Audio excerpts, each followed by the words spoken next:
Selamat pagi, siang, sore pemirsa. Perkenalkan kami dari kelompok 2. Kami mendapatkan tema mengenai korupsi. Seperti yang kita tahu, banyak korupsi di Indonesia, dari yang kecil hingga yang besar, dan ada beberapa instansi negara yang menangani kasus korupsi di Indonesia, salah satunya yaitu Kejaksaan.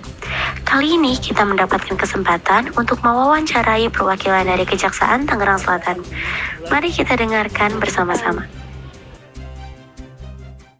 Ini apakah ada kasus korupsi yang ditangani oleh Kejaksaan Negeri Tangsel belakangan ini? Jika iya, bisakah dijelasin latar belakang kasus korupsi tersebut dan pernah ditangani oleh di sini pernah ditangani di sini atau gimana?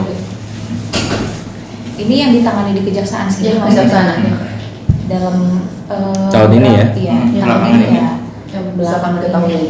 Oke, kalau belakangan ini, kalau sebenarnya kami itu kan, jadi kami ini namanya Seksi Tindak Pidana Khusus. Nah, memang berkutatnya di Salah satunya di perkara tindak pidana korupsi. Iya, perkara khususnya tindak pidana korupsi, tapi ada juga tindak pidana ekonomi yang lain.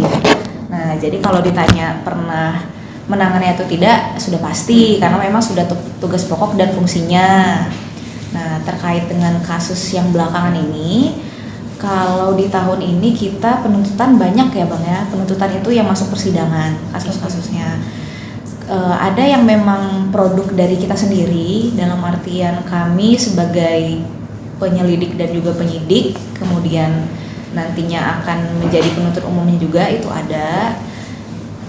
Ini terkait dugaan korupsi yang terjadi di PT Bank Pembangunan Daerah Banten atau Bank Banten.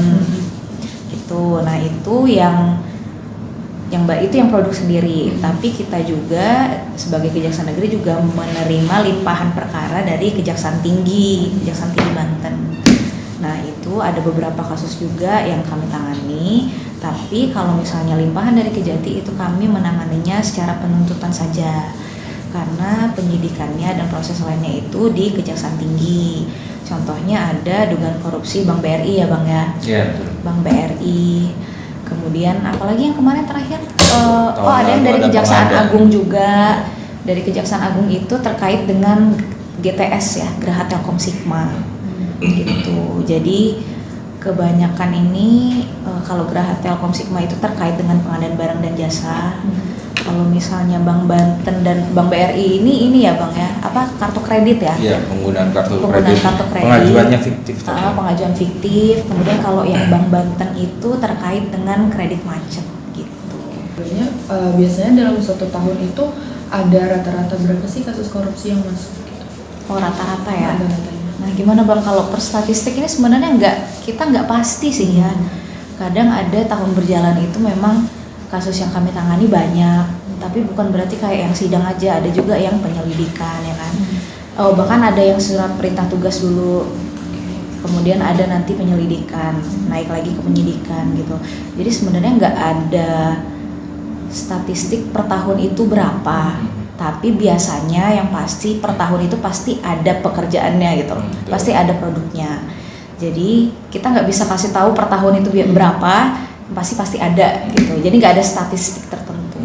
Kalau biasanya misalnya tindak korupsinya gitu, biasanya hukuman yang diberikan tuh penjara kah atau ada denda? Oke. Untuk tindak pidana korupsi itu ada pidana pokok, ada pidana tambahan. Untuk pidana pokok itu pidana pokoknya ada penjara, pidana badan ya, penjara dan denda pokoknya. Nah tambahannya ini kan berdasarkan pasal 18 itu terkait uang pengganti, itu bisa si terdakwa itu dituntut dalam hal yang dibuktikan dalam persidangan, ada kerugiannya sekian, katakanlah 400, ini terdakwa menikmati sekian. Nah itu nanti dituntut dan diputus, itu nanti dia suruh mengembalikan, itu namanya uang pengganti. Di situ disebutkan bahwa dalam waktu nanti setelah 1 bulan setelah putusan itu berkekuatan hukum atau inkrah, dia tidak membayar gitu loh, penuntut umum bisa melakukan menyita aset, mencari asetnya untuk disita gitu. Sejauh ini Kejari ini apakah ada kontak langsung dengan misalnya KPK atau Kejaksaan Agung? Oke, kalau untuk tindak pidana korupsi ini kan sentralnya ibaratnya koordinatornya itu kan ada di KPK gitu. Jadi kita setiap melakukan penyidikan kita juga melaporkan, menyurat, dia kan monitoring gitu kan. Untuk tipikor ya, tapi kalau untuk penuntutan sebenarnya yang paling tinggi kita gitu. Tapi kalau terkait penanganan korupsi, memang sekarang karena kan sebenarnya kalau KPK itu bisa dibilang ad hoc ya dia kan, kan dibuat karena ada alasannya kan, dan sekarang ini dibuat KPK ini yang paling tinggi gitu loh statusnya, dia bisa monitoring gitu loh. Jadi ketika melakukan penyidikan kita lapor ke KPK. Kita juga ada MOU untuk ketiga instansi, Kejagung, KPK dan Polri, itu ada MOU terkait penanganan perkara tindak pidana korupsi. Jadi siapa yang duluan itu nanti sifatnya kalau ada yang lain mau nanganin itu berarti ini seumpama nih ada korupsi di PT atau katakanlah dinas gitu kan, sudah ditangani sama kejaksaan, tiba-tiba kepolisian atau KPK juga nanganin itu. Nah itu di situ lakukan koordinasi. Siapa nih yang lanjutin? Masa satu kegiatan yang nanganin 3 kan nggak efisien gitu kan. Nah di MOU itu disebutkan bahwa yang lebih dulu, tapi dalam hal ada ini pertimbangan lain nanti bisa dibicarakan dan diputuskan siapa yang menangani. Kalau untuk komunikasi dengan masyarakat nih, apakah Kejar itu ada yang kayak mungkin kampanye ke masyarakat tentang penyelesaian korupsi kah, atau dan sebagainya gitu? Di bidang intelijen sendiri, atau di kejaksaan itu kan dia ada beberapa bidang ya, ada Pidum, ada Pitsus, ada Datun, ada Intel, ada pembinaan. Nah salah satunya itu adalah bidang Intel. Intel itu salah satu tugas pokok fungsinya itu adalah biasa kalau sosialisasi, penyuluhan. Nah, sosialisasinya itu sendiri bentuknya kalau mungkin pernah sering lihat di Instagram kalau seliweran ya itu ada JMS programnya, sekolah, betul. Nah, jadi apalagi khususnya di Tangerang Selatan itu sendiri JMS itu memang dalam seminggu itu bisa 3 kali pergi ke sekolah-sekolah, baik itu SD, SMP, jadi dia ke sekolah-sekolah yang menyebar luas lah di Tangerang Selatan ini. Tapi tidak terbatas hanya pada Tangerang Selatan aja ya. Maksudnya kalau wilayah hukumnya kita Tangsel ya kita di sekolah-sekolah di Tangsel. Tapi kalau misalkan Jakarta, betul jurisdiksinya masing-masing gitu. Nah jadi dalam prosesnya di JMS itu sendiri, rekan-rekan yang ada di Intel itu biasanya memberikan informasi, edukasi, beda-beda dia. Jadi ada yang terkait dengan korupsi sejak dini gitu kan, terus ada juga mungkin di luar dari korupsi itu kalau kita tahu masalah-masalah yang viral kayak bullying dan lain-lain. Nah kalau kejaksaan itu sendiri memang care, dia peduli banget dari sejak anak-anak.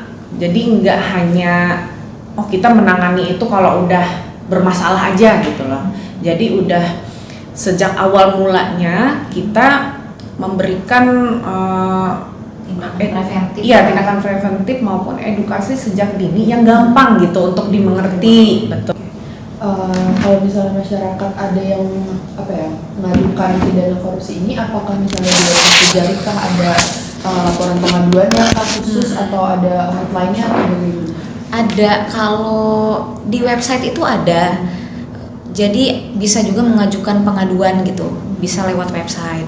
Atau kalau kebanyakan sih ya biasanya di sini kami itu menerima surat tertulis gitu. Jadi kan lapisan masyarakat itu banyak ya, ada yang perorangan, ada juga yang diwakili sama misalnya lembaga swadaya masyarakat, LSM, atau mungkin lembaga bantuan hukum LBH. Biasanya kalau yang seperti itu yang mengatasnamakan kelompok lah ya biasanya gitu, biasanya mereka secara resmi bersurat biasanya gitu. Tapi kalau misal perorangan ya individu kan kurang kita bisa ibaratkan sebagai masyarakat awam lah ya. Jadi mereka itu juga kalau melapor kan biasanya ragu-ragu Nah, itulah juga di website itu juga ada, kalau misalnya memang mau mengajukan apa bantuan hukum atau misalnya laporan pengaduan itu bisa lewat website begitu biasanya. Selain lewat website juga mungkin kita lagi jor-jornya lewat Instagram ya sekarang mungkin pokoknya dari bisa platform follow juga aja kali ya. sebenarnya bisa. Iya. Platform Dan mana itu aja nggak jarang loh, kadang kan biasanya kan misalnya kita ngeposting apa nih, ada yang komen kan. Komen. Ini nih ada masalah ini. Nah, biasanya gitu iya. secara bertahap. Jadi sebenarnya nggak ada form yang baku sih untuk melakukan laporan pengaduan. Kalau misalnya yang kayak tadi tuh bisa mengajukan lewat surat tertulis atau ya yang lain bisa sih sebenarnya gitu. Berikut wawancara yang kita dengarkan pemirsa, kami kelompok 2 pamit undur diri.